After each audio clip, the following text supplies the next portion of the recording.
We're back for a coffee chat. For once, Brice, I think we've had like a month of being as hot in the UK, I think, as it is in Atlanta. So I've got my water, not my coffee. How are you doing?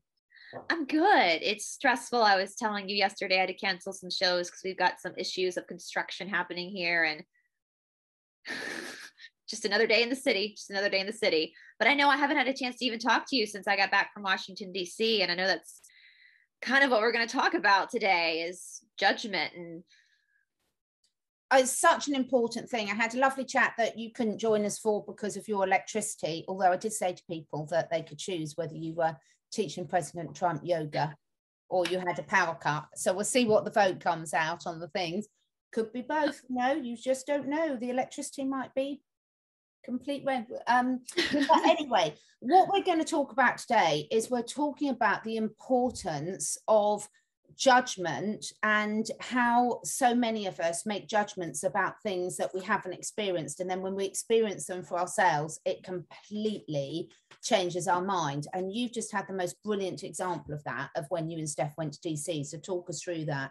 Yeah, and it was a lesson for me because I'm a firm believer in settling into things and doing your own work. That's all I talk about all the time, is making sure you're in your own sovereignty with your own thoughts. Not saying you can't. I mean, I listen to multiple people all the time, but making sure you're not clinging to ideas, but listening to everything and then coming up with your own conclusion. And a lot of times what we talk about, we say this in the yoga world all the time, what the teacher teaches is what the teacher needs to learn, right? Mm-hmm. And so Stephanie and I we've got more trips planned I love to research. She's good at divinating. So we're combining those with our powers combined. We're having fun doing it, going and exploring these places. And we had this awesome time in Tennessee at this hidden Isis temple in Tennessee. And then the next day we drove up to Washington, D.C., which was about an 8-hour drive from Tennessee. And so we just drove up for one day. And that morning we got up, the next morning we were going into to the 10-mile radius that is the District of Columbia. Stephanie and I both, I think, were preparing ourselves to walk into a really heavy, dark, toxic place, because we had been hearing all these people say these things about DC, And yes, we know that there has been shenanigans that have happened there. However, when we got to DC, I fell in love with it. It is the most magical city that I've been very fortunate. I've traveled the world. I've lived everywhere, but DC was one of the most magical cities that I have ever been in. And I felt like all the buildings were Tartarian buildings. It felt like it had been cleaned up. It didn't feel, Atlanta, where I live in a red state. So I live in a very conservative state. Atlanta's liberal, but it's typically, out of all the cities, Atlanta is not the most liberal. But compared to DC, Atlanta is super oppressive compared to DC. Hardly anybody had that on. Nobody was distancing themselves. People were super friendly.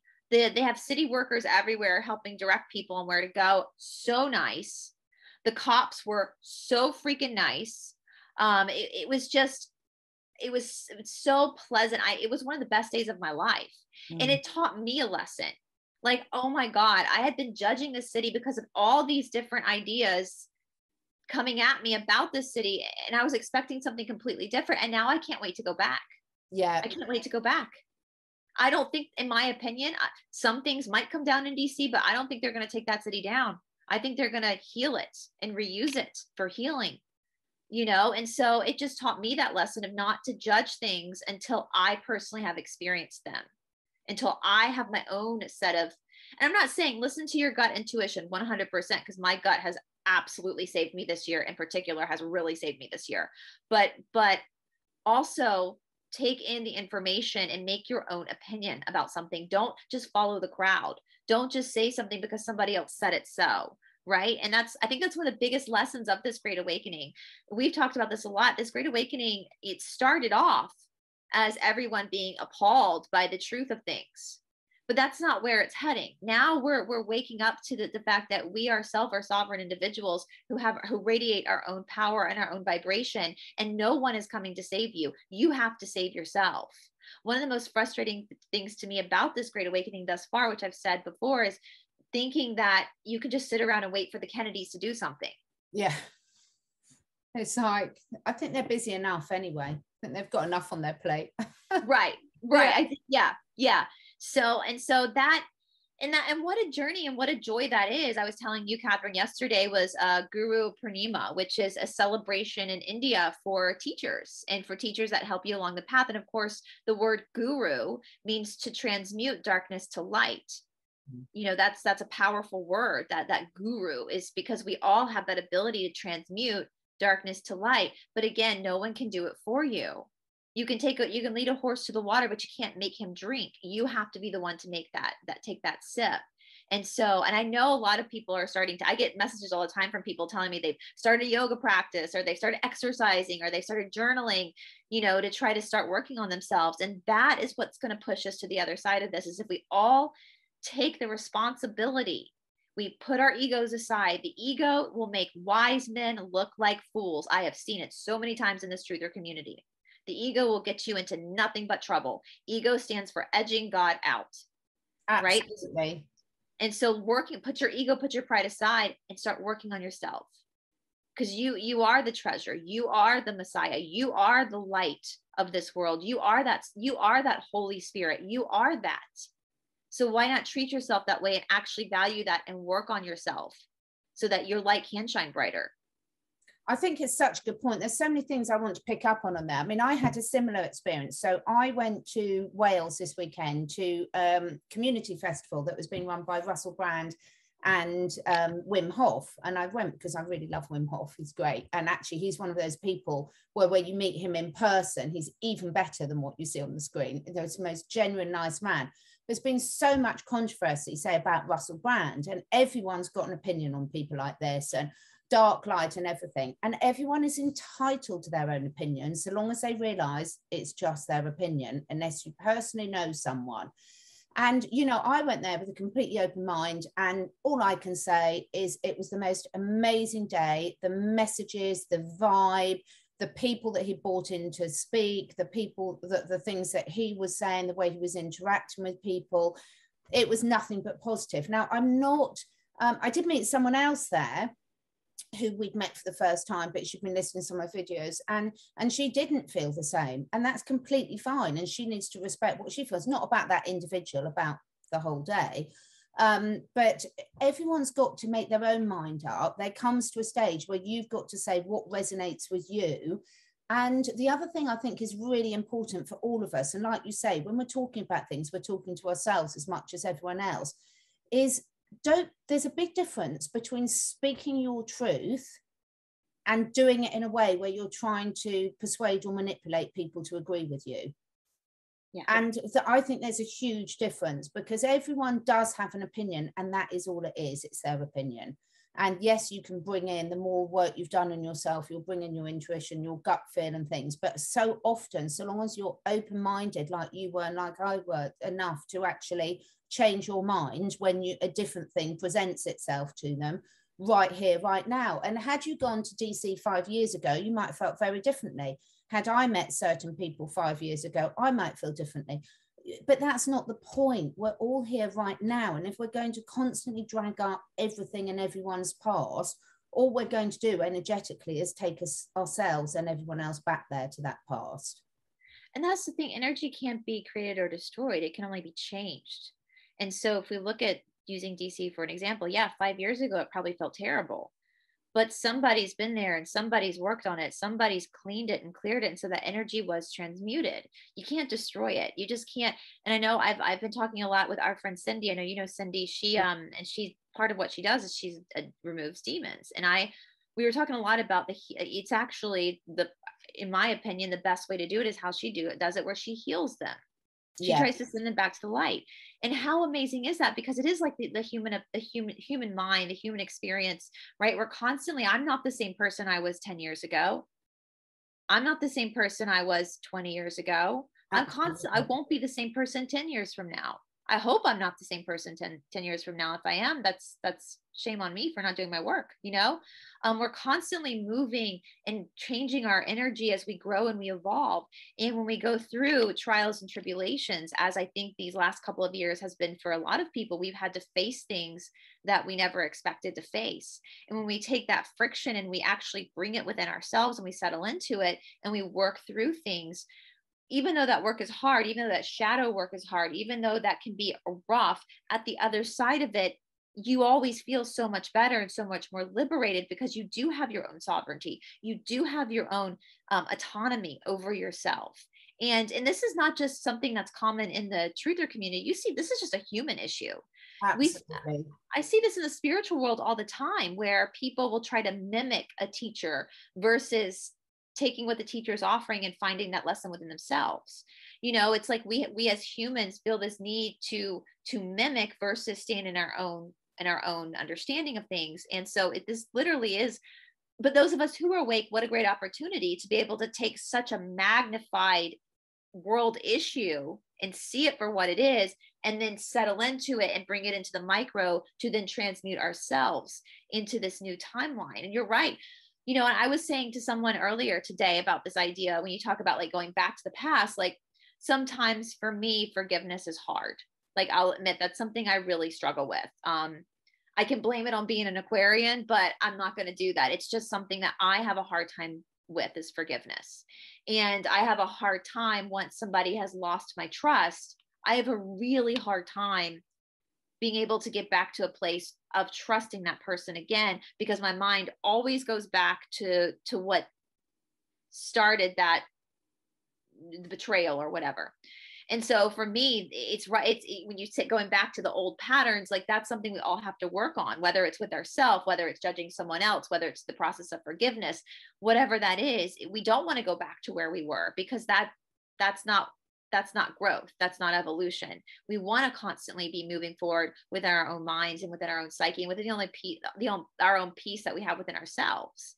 And our friend Shanti talks about this, like, I have a hard time forgiving. So if I mirror that back to myself, what is it about myself that I can't forgive? What is it about myself that has put me in that place of wanting my mind to go back to the dark times, And so that's where we start to really pull up that shadow work and that transmutation of energy, and stand on our own 2 feet and let go of some of these attachments to other people's approval, other people's expectation, what other people say is true. And we find what we think is true in that moment, knowing full well that could shift and change. Yeah. And it's so lovely when you see it. One of the things I like most about, the comments we get under our videos, the good, bad, and the ugly, is seeing how beautifully it's very obvious when you read comments about who's doing the works or not. And I've seen some beautiful examples that I've really learned from recently, where someone's put something very negative, for example, about some person, and then someone else has stepped in with a really gentle but loving response.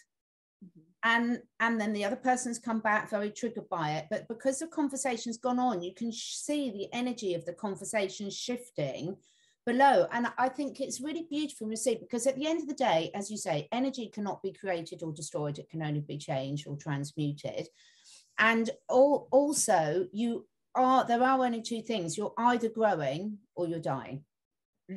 Or decay, whichever you want to say. So and that can be a constant fluctuation throughout one day for people. But if you take it in terms of your spiritual evolution, your internal growth, are you trying to keep that growth curve going up, or are you finding yourself slipping back into old habits? Because so many people are sort of saying, why isn't it happening strong enough? Why aren't these people doing that? Why aren't people doing that?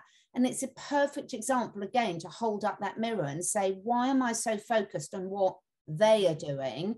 What am I doing? What am I doing right here, right now, to create the world that I want to be living in? Yeah.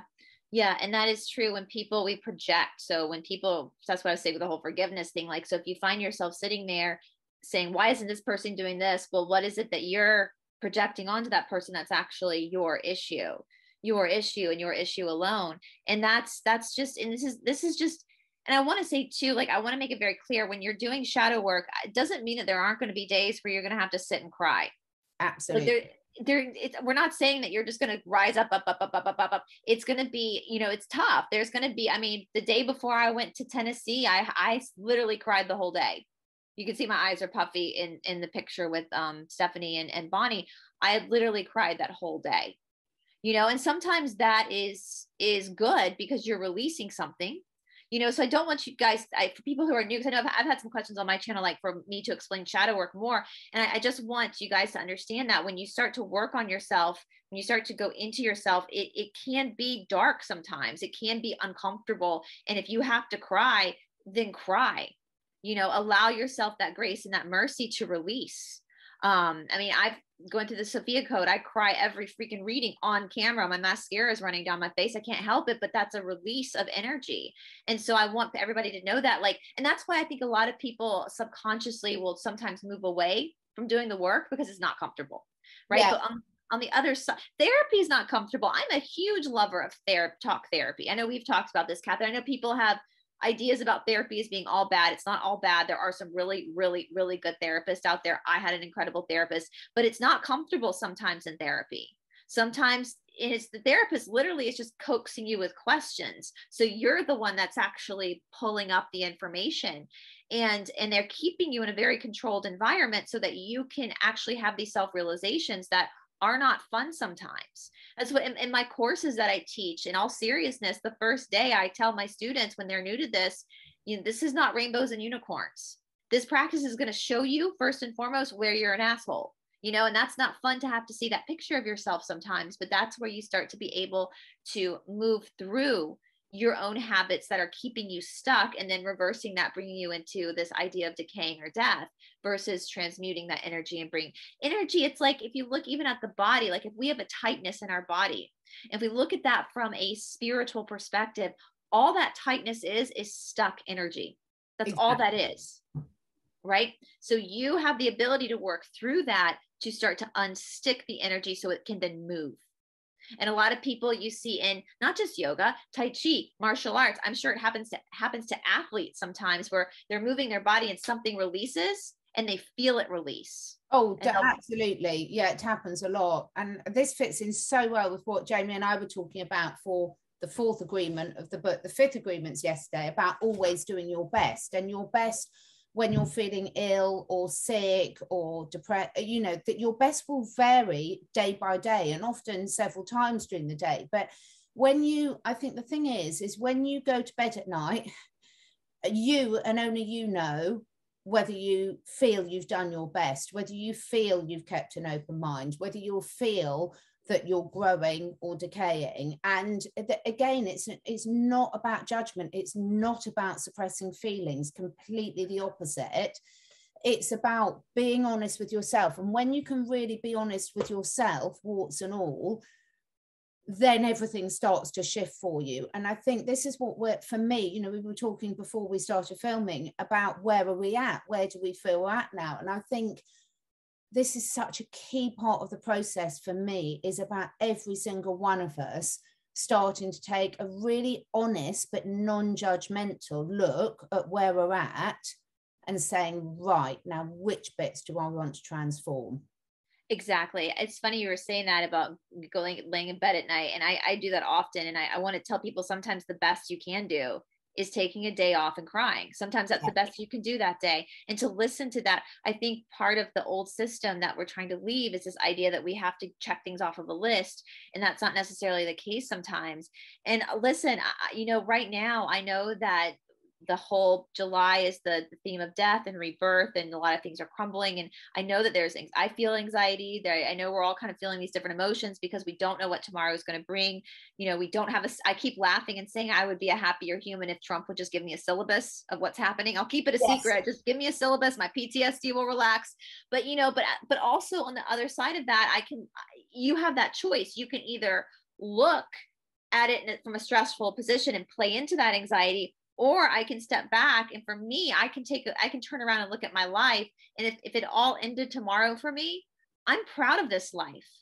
I'm not because I, you know, started some crazy business and made millions, or not because of this, but the amount of work I've done. There have been times where I wasn't the best person in the world. There have been times that I'm kind of ashamed of, but those places brought me into a place of healing and recovery from being a human and so if I were to leave, if heaven forbid something were to happen today and I were to leave this life, I would be totally happy and proud of myself for what I have actually done and accomplished in this life with myself, just within my own inner world of self-work. And so that's what I'm hoping people will start moving forward. You know, they won't put their value in like what they've done business wise or how much money they've made, but how they've worked on themselves, what kind of a person that they have, you know, if they're nice to people, is it a genuine kindness, or is it because they've been told to be that way? Yeah. If are they repressing the tears? Are they, you know, what you are? I want all the humans. I tell this to my students all the time. Like, yes, part of the yoga practice is intentionally pissing you off to see your triggers, but also part of it too is for you to understand how beautifully wonderful and perfect you actually are as a human being. That sperm hit that egg and there was a flash of light, and that light was you. And that's the power that you hold. That's the power that you possess. Nobody else, nobody on YouTube can come and do your magic for you. Nobody in the government can come and like transmute that energy for you. You have to do that yourself, because that's how powerful you are. It's not a punishment. It's a celebration, because you are so freaking powerful. You are created in the image of the Most High.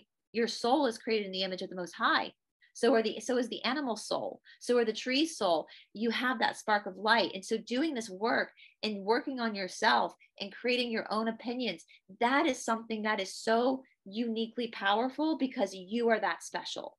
And so I want people to change their perspective of being stressed out about having to do work themselves, and see it that it's because you're the Mac Daddy. You're the supreme. If it was truly stressful, if anything in life was truly stressful, you know, we've spoken about this before. I've always been quite a naturally stressy person, and take on all responsibility. So it's one of the biggest things that I'm continually working on myself. And it actually was really gave myself a pat on the shoulder, because one of my friends that I work with a lot, he said to me the other day, he said, oh, you know, I've never seen you so relaxed as you have been over the last 6 months, or things like this. Now, the thing is, I recognize that in myself. So it's a constant work in progress. I've shared before that my husband's so laid back, is horizontal. So if one of my cats goes off hunting for 2 days at a time, he's completely, oh, how wonderful that he's having such a wonderful time. And he doesn't, and I'm like, where's my baby?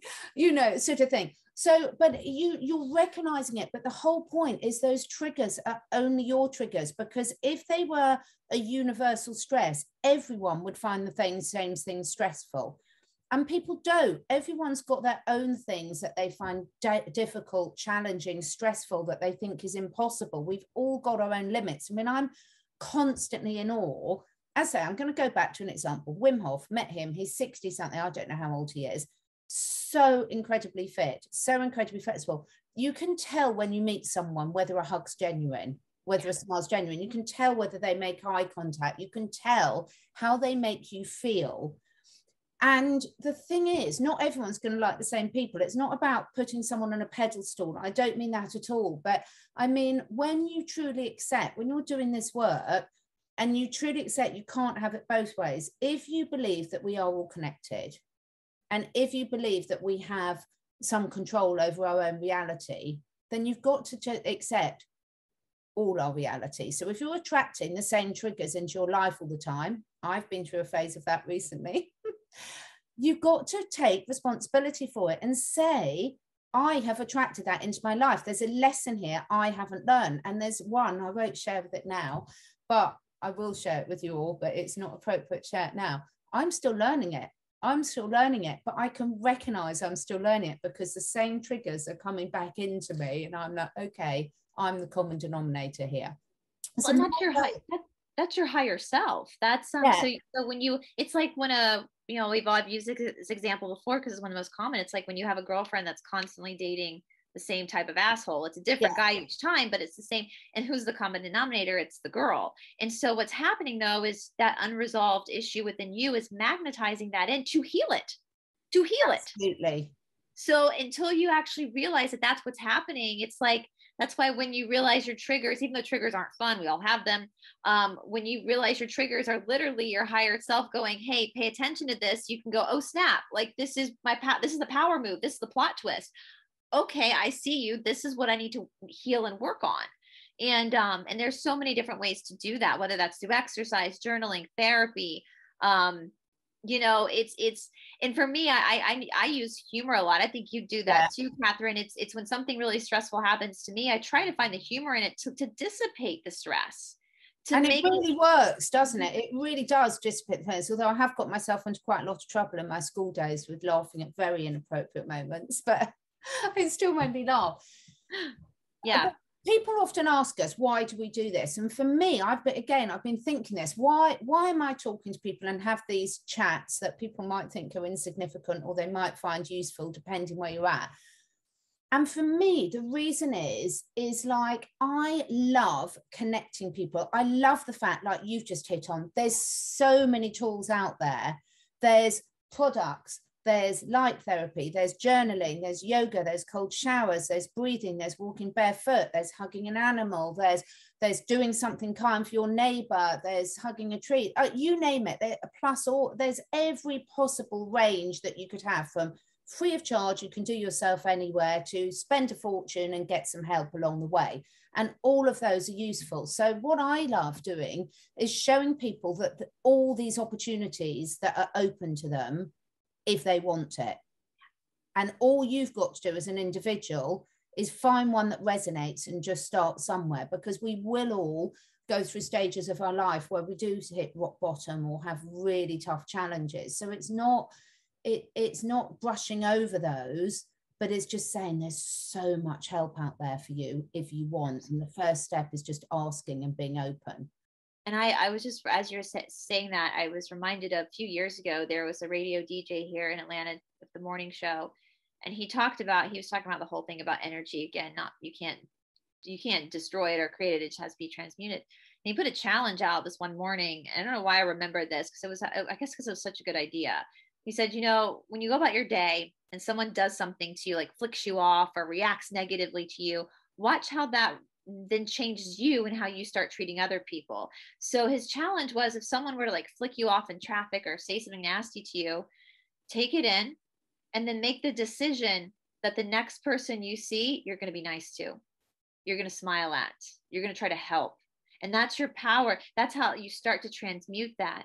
Now think about that within yourself. So that's another person projecting their energy onto you. Think about the energy you project onto yourself. So when you say something unkind to yourself, or when you're triggered by something somebody did unintentionally to you, if you can stop that for a second and then try to move through it, change it, that's again your superpower. That's the God particle. That's the light source within you. And if we all did that, like how the world would change overnight if we all practice that consistently.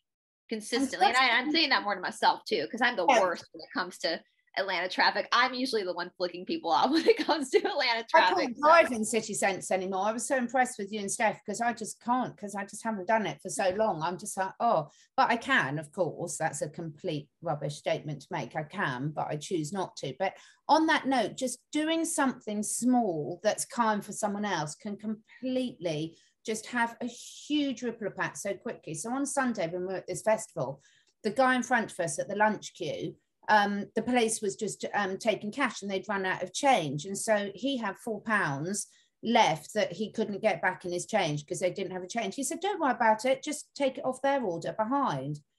And then everyone started doing that. So by the time soon it was like £25, and someone who couldn't afford to get something could then get a free lunch. And this ripple of joy that went through, that started off with one person just saying, it's fine, pass it forward, sort of thing.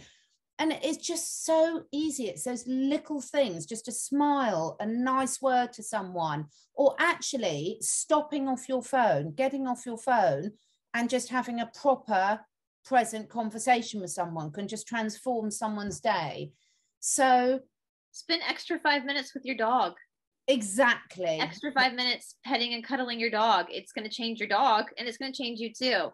Yeah, it's but I will say, ever since we started talking about this, more and more people, and you're right, Catherine, more and more people are taking the initiative to work on themselves. And that's so excited, because even though there's still a lot of people in the world who won't do it, when one person shifts, they vibrationally change 5 other people around them, we'll say. Yeah. I know it's more, but we'll just say, then they change and it just starts to trickle out. And what a beautiful world we live in if every single human being took accountability, realized their triggers were their triggers and worked on themselves, we would have such a kind world and such a fantastic world to live in. And it is true. What I think it was Gandhi that said, be the change you want to see in the world. You be that change. You be that person that you want to see in the world. And just what happened. Don't wait for the Kennedys to do it. Yeah, don't wait for them. They've got enough to do. Yeah. So you believe it. So yeah, I love it. I always feel so much more positive after our chats. And you know, we are going on this journey with you. We are absolutely not saying that we've got this, all of this thing, but what we are saying is we're completely committed to working through it. And I have seen such a huge transformation in myself, because, you know, I am so much happier, so much calmer, so much. I've always been excited for life, but I'm so excited for everything. And, you know, I do not see this as prison planet at all. I really don't. The shift that you saw in Washington, DC, I see on the whole planet. I really, really don't. I know that there's people having terrible times and other things, but the best thing I can do to help them is to work on myself. Yeah, for sure. For sure. Well, brilliant. I can't wait to hear where your next trips are coming up to. I'm so pleased the internet was on today. Jamie and I missed you last night. No, shout out to Shanti from Aquarius Rising Africa too. I couldn't get on with her. I like panic text early in the morning and was like, oh, my internet's not on. So and they understand better than anyone, because they've had so many internet problems. The amount of times poor Shanti gets chucked off her own show. And she copes with it so well, doesn't she? Because she's just like, you know, don't sweat the small stuff sort of thing. No. It's if you can't change it and you can't help it, then don't sweat it, because there's nothing you can do.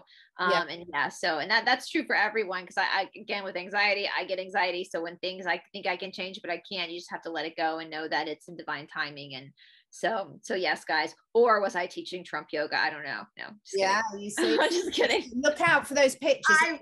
I wish, guys, that would make my channel way more interesting. Wouldn't it be absolutely fun? Well, thanks everyone who's watched us, to had a coffee or a glass of water or a glass of wine, whatever your tipple happens to be, with us. And we will be back very soon. Lots of love to everyone. Have fun. Thanks, guys.